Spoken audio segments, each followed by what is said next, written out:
Փարիզը շնորհակալ եմ, որ եկաք տաղավար, մի քանի թեմաներ եք առանձնացրել, խնդրեմ, որ թեմայից կցանկանաք սկսել, համեցեք։ Դե սկսենք, կարծում եմ, ամենակարևոր թեմաներից մեկը Ռոբերտ Քոչարյանի կյանքն ու գործունեությունը ցույց տվող ֆիլմի ցուցադրումն էր, որտեղ ճիշտ ասած շատ սպասված ֆիլմ էր, որտեղ վերջապես մենք կարողացանք տեսնել այն, ինչը լայն հանրությանը հայտնի չէր, տարիներ շարունակ տարբեր շրջանակների կողմից, ես պետք է շեշտեմ հատկապես դրսից անհայտ տեղերից ֆինանսավորվող տարբեր լրատվական ռեսուրսներով Ռոբերտ Քոչարյանի դեմ տարվել է սև քարոզչություն, ստեղծել էին մի ասենց վատ, նեգատիվ, բացասական մտապատկեր ու սրանով փորձել էին խեղդել նրա կատարած բազմաթիվ էական, նշանակալի կարևոր գործեր, օրինակ այսօր մարդիկ հազար տեսակ ստեր գիտեն Քոչարյանի մասին, բայց օրինակ չգիտեն, որ Փարոս ընտանեկան նպաստի համակարգը դա Քոչարյանի վարչապետության ժամանակ ներդրված համակարգ է եւ իր անմիջական մասնակցությամբ իր հետևողական աշխատանքի շնորհիվ ներդրված համակարգ է։ Փարոս ընտանեկան նպաստի համակարգը, տեսեք, արդեն 97 թվականից գործում է, արդեն մոտ 29 տարի, երևի 100 հազարավոր անապահով ընտանիքներ Հայաստանում ստացել են այդ նպաստը, կարողացել են որոշակի խնդիրներ լուծեն, չափազանց ծանր սոցիալական վիճակում գտնվող մարդիկ կարողացել են որոշակի այն ամենանվազագույն խնդիրները լուծել այդ միջոցով, բայց դրա մասին ով գիտի, ոչ մեկ չգիտեն, ու հիմա երբ որ արդեն ֆիլմը եղավ, տարբեր հետաքրքիր դրվագներ ներկայացվեցին, մարդկանց համար կամաց պարզ կլինի իրականում ինչա կատարը։ Էսա, ֆիլմը լավն էր, հետաքրքիր էր, հնարավորություն ստացա լայն հանրությունը ավելի ճիշտ ճանաչելու, ճիշտ հասկանալու ինչ էր, այստեղ նաև կառանձնացնենք Ռոբերտ Քոչարյանի հարաբերությունները Ժակ Շիրակի հետ, Մակրոնի ես ինձ թույլ տամ ասեմ խայտառակ հայտարարությունը, որ 8 տարի առաջ հնարավոր չէր, չգիտեմ, խայտառակ, անհեթեթ, տենց բան ընդհանրապես երկրի ղեկավարի Ֆրանսիայի նման լուրջ երկրի, տենց անլուրջ ղեկավարի կողմից ոնց կարա տենց բան ընդհանրապես ասվի։ Մակրոնը հենց ինքը 2018 թվականին ֆրանկոֆոնիայի այդ գագաթաժողովի շրջանակներում, որը նախապատրաստվել էր 2016 թվականից, եկել էր Հայաստան։ Այսինքն այս ժամանակ 16 թվականին ինչ Նիկոլ Փաշինյան, չկային սրանք ընդհանրապես։ Նախկին իշխանության ժամանակ ստեղծած այդ ֆրանկոֆոնիայի գագաթաժողովը, որը անցկացվեց Երևանում, Մակրոնը ներկա էր, մասնակցում էր, հիմա ասում է 8 տարի չի եկել, բալա հիշենք հենց դրանից առաջ ինչ է տեղի ունեցել։ Ժակ Շիրակը երկու անգամ 2006 թվականին առաջի անգամ Ժակ Շիրակը եկավ Հայաստան ու ես այստեղ որոշ հետաքրքիր մանրամասներ պատմեմ, որ Ժակ Շիրակի Ռոբերտ Քոչարյանի միջև ընկերական բավականին ջերմ հարաբերություններ են ստեղծվել։ Մի անգամ հանդիպումներից մեկի ժամանակ Ռոբերտ Քոչարյանը պատմեց, երբ որ ինքը արդեն պաշտոնաթող նախագահ էր եւ ճամփորդում էր, այսինքն պետք է միջանկյալ թռիչք ունենար Ֆրանսիայում, անգամ այդ թռիչքների ժամանակ իրենք հանդիպել են։ Այդտենց լավ հարաբերություններ են եղել։ Հիշում եք Ֆրանսիայի հրապարակի բացումը հանդիսավոր այդ արարողությունը, երբ որ տեղի ունեցավ։ Ժակ Շիրակի մասնակցությամբ էր։ Ժակ Շիրակ, Օլանդ, Սարկոզի, Մակրոնը հենց ինքը բազմաթիվ այցեր են տեղի ունեցել ու մեկ էլ մի հոգի կանգնում ասում է Ռուսաստանի, չգիտեմ, արբանյակներ հնարավոր չէր, այդ տեսակ ստեր ոնց կարա այդ մասշտաբի մարդկանցից ընդհանրապես սпасել, չգիտեմ, նիկոլիզմը տիրել է, էլի, ես ինչ վիճակա, ոնց կարա սենց լինի ընդհանրապես։ Ու ոչ միայն Իրանի, ոչ միայն Ֆրանսիայի, այլ նաև Իրանի նախագահի հետ, չգիտես, ոչ միայն Իրանի, բազմաթիվ երկրների հետ, այդ թվում եվրոպական երկրների ղեկավարների հետ նախկինում եղել են շատ լավ ընկերական հարաբերություններ։ Այս վերջերս էլի Ռոբերտ Քոչարյանը իր հարցազրույցներից մեկում պատմեց դրա մասին, որ ոնց է Սլովակիայի նախագահի հետ հոնի օղի խմել եւ այլ։ Իրանի նախագահի հետ հատկապես բավականին լավ հարաբերություններ են եղել։ Ես ասեմ, որ Իրան-Հայաստան գազատարի կառուցումը մեծապես կախված է եղել հենց Իրանի նախկին նախագահ Ահմադի-Նեժադի հետ Ռոբերտ Քոչարյանի ունեցած շատ լավ դրական կառուցողական ընկերական հարաբերությունների շնորհիվ այդ իրականացել։ Այսինքն քաղաքականության մեջ կարևոր է ընկերական ջերմ հարաբերությունները, որոնք ոչ թե ինչ-որ ստերի տարածման են ծառայում, այդ ընկերությունը նկատի ունեմ, այլ երկրի շահերին։ Դուք պատկերացնում եք, եկեք հələ հասկանանք գազատարի մասշտաբը, եկեք հասկանանք, հələ մեկ պատկերացրեք, հիմա հնարավոր է տես ինչ-որ մեկը մի բան ստեղծի։ Հələ պատկերացրեք, մենք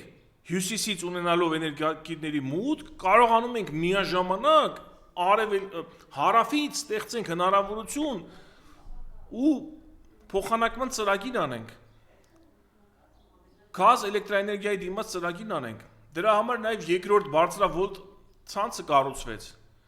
Կառուցվեց գազատարը, կառուցվեց երկրորդ ցանցը եւ սկսեց այդ փոխանակման ծրագիրը գազ էլեկտրաէներգիայի դիմաց, որը փոխշահավետ ծրագիր է, մինչև հիմա գործում է։ Ու նորից եմ ասում, ստեղ էական նշանակություններ հենց Ռոբերտ Քոչարյանի եւ Ահմադի-Նեժադի լավ ընկերական հարաբերությունները, իմիջիայլոց ասեմ, որ երկուսն էլ մասնագիտությամբ ինժեներներ են եւ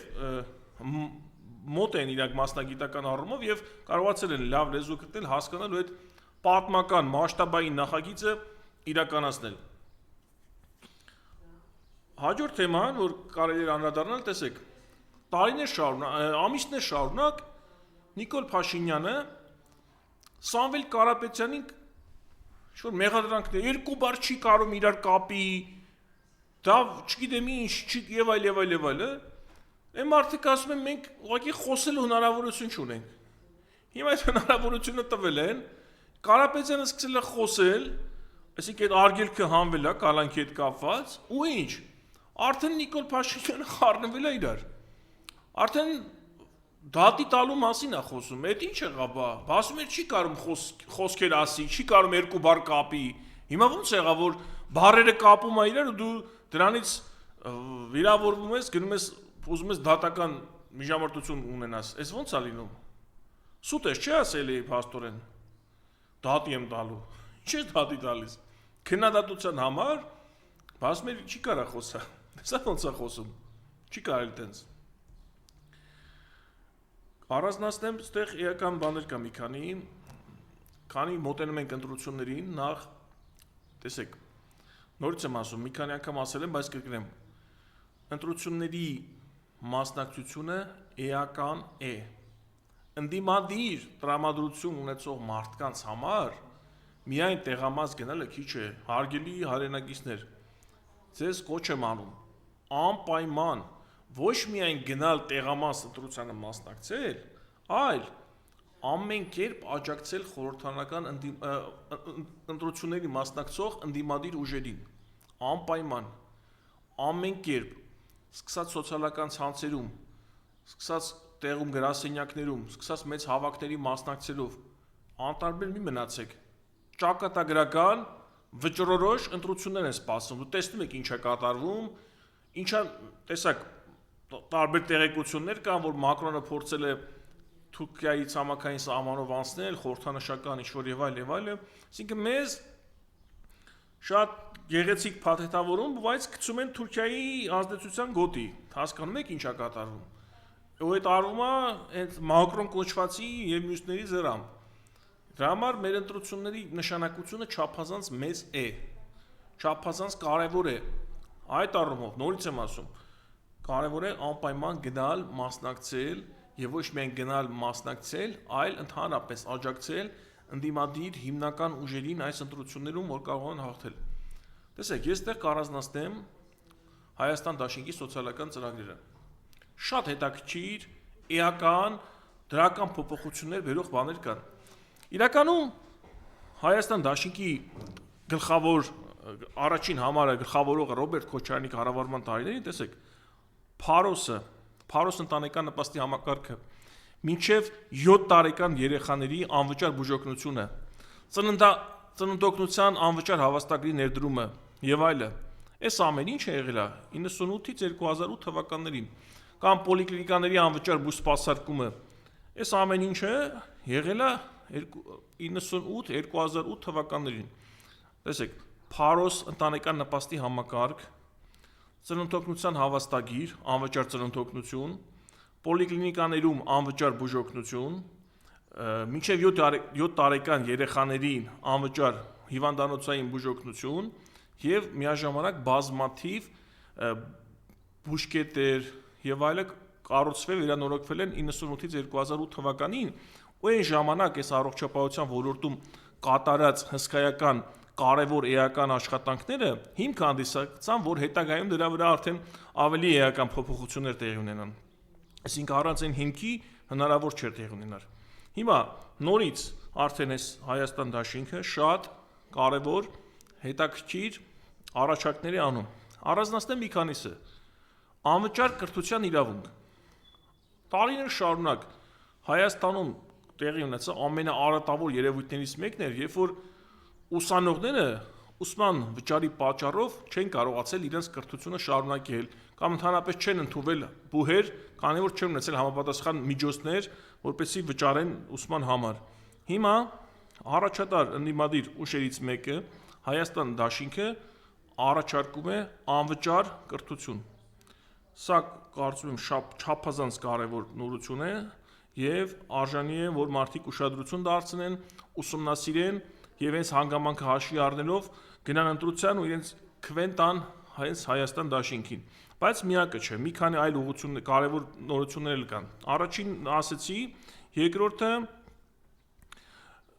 գյուղատնտեսական գործունեությամբ զբաղվող մեր հողագործների, անասնապահությամբ զբաղվողները ստաժ չունեն։ Սա սոցիալական անարդարության շատ կոնկրետ օրինակ է։ Մարդիկ տարիներ շարունակ աշխատում են, ստեղծում են բարիք, պահում են քաղաքը, պահում են մեզ, բայց իրենց ստաժ չեն ունենում եւ արդյունքում, երբ որ ծերանում են այդ մարդիկ, ստանում են ցածր կենսաթոշակ։ Այս անարդարությունը լուծելու համար նորից Հայաստան դաշինքը առաջարկում է, որ գյուղատնտեսական գործունեությամբ զբաղվող մարդկանց համար հաշվարկվի ստաժ։ Կարծում համաձայն եք, որ չափազանց կարևոր հետաքրքիր առաջարկ է։ Մյուսը վերաբերում է տաքսու վարորդներին։ Էլի մարդիկ զբաղվածության հարց են լուծում, իրենց ընտանիքները պահում են, միաժամանակ նաև արդեն որոշակի հարկեր են մուծում պետությանը, բայց աշխատանքային ստաժ չի հաշվարկում, եւ այս մարդիկ ըստ էության նորից երբ որ դառնան կենսաթոշակային տարիքին հասնեն, իրենք ցածր կենսաթոշակ են ստանալու։ Դրա համար երկրորդ առաջարկը արդեն այս ուղղությամբ դա է, որ տաքսու վարորդների ստաժը հաշվարկվի, որպես այդ մարդիկ կարողանան ունենալ արժանապատիվ ծերություն։ Մյուսը մեր 100 հազարավոր քաղաքացիներ տարբեր ժամանակներում տարբեր տեսակ վարկեր են վերցրել, տարբեր պատճառներով այդ վարկերը չեն կարողացել մուծել, հայտնվել են սև ցուցակներում։ Խոսքը առաջ չափազանցության մի քանի 100,000 մարդու մասին է, որոնք անհուսալի վարկերի տակ են։ Եվ պետությունը բնականաբար չպետք է անտարբեր մնա իր քաղաքացիների այս կարևորագույն խնդրի առաջ եւ այս հանգամանքը հաշվի առնելով Հայաստան դաշինքի սոցիալական ուղղվածությամբ կարևոր առաջարկներից մեկը վերաբերում է դրան, որ պետք է վերանայվի վարկային քաղաքականությունը։ Սև ցուցակներից մարդկանց պետք է հանեն, որովհետև այս ծանր, չգիտեմ, ստրկացնող մի հատ ահավոր բեռ է մարդկանց ուսերին, որ մարդիկ վախենում են, որ 1 օր, 1 ժամ, չգիտեմ, հանկարծ իրենց վարկը ուշացնելու պատճառով հայտնվեն այդ համակարգի մեջ։ Մի քիչ այդ պետքա վերանայվի, մեղմացվի, ովքեր արդեն այդ սև ցուցակներում են, իրանց համար ու նաև ընդհանրապես պայմաններն է պետք մի քիչ մեղմել, որ չդառնա ֆինանսական մահակ, ֆինանսական ահաբեկչության չվերածվի։ Մյուսը 19 թվականին Նիկոլ Փաշինյանի առաջին այդ ազգակործան քայլերից մեկը գյուղատնտեսության նախարարության փակումն էր։ Նորից կարևոր ոլորտ, չափազանց կարևոր, բռնեցին, փակեցին, միացրեցին էկոնոմիկայի նախարարությանը եւ գյուղատնտեսության կարևորությունը դրանով թույլատրեցին։ Այս առումը, այս հանգամանքը նորից հաշվի առնելով Հայաստան դաշինքը առաջարկում է, որ գյուղատնտեսության նախարարությունը պետք է վերականգնվի։ Սա առաջին քայլն է։ Նախարարության վերականգնում։ Գյուղացիների համար առաջնային այդ խնդիր լուծող նախարարությունը վերականգնվում է։ Հաջորդ քայլը արդեն առաջարկում են, որ գյուղացիներին տրամադրվի մինչև 15 միլիոն անտոկոս վարկեր, այսինքն վարկերի տոկոսները սուբսիդավորվեն պետության կողմից։ Սա այնա ինչ որ պետք է գյուղացիներին, որտեվ նախկինում իմիջիայլոց մինչև 18 թիվը, մինչև 2000, մինչև կարծեմ 2013-12 թվերը կար նման վարկեր, էժան գյուղատնտեսական վարկեր, գյուղացիներին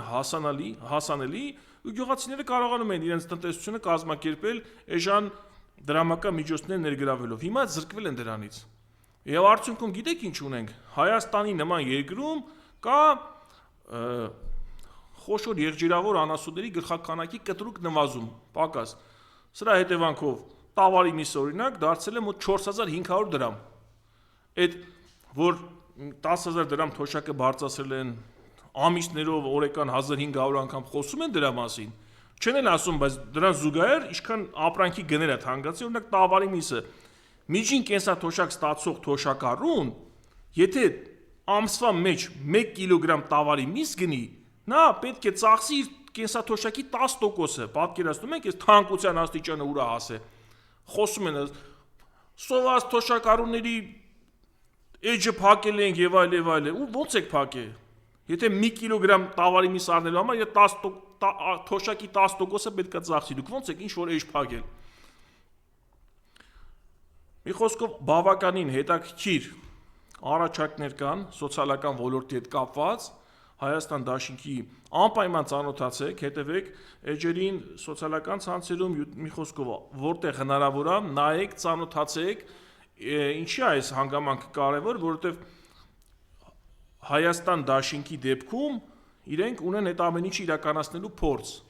հաջող փորձ, բավականին, այսինքն տեսեք, երբեք էլ այդ սոցիալական ուղղվածությամբ քայլերը Հայաստանում բավարար չեն եղել, բայց մի հատ հիշենք 97 թվականին, որ Հայաստանում ամիսներով աշխատավարձեր, թոշակներ չէր վճարվում, ու դրանից հետո եկա ներդրեցին Փարոս ընտանեկան նպաստի համակարգը, չգիտեմ, անվճար բուժօգնությունը մինչև 7 տարեկան երեխաների, անվճար ծննդօգնությունը եւ այլ, այսինքն զրոյից կամաց այդ հիմքերը ստեղծվել են։ Միտքս ինչ է, որ մարդիկ ունեն փորձ այդ աշխատանքներն անելու, ունեն փորձառու ղեկավար, փորձառու թիմ, հենց կոնկրետ արած աշխատանքի փորձ եւ խոստումներ, որով պետք է այդ ամեն ինչը իրականացվի։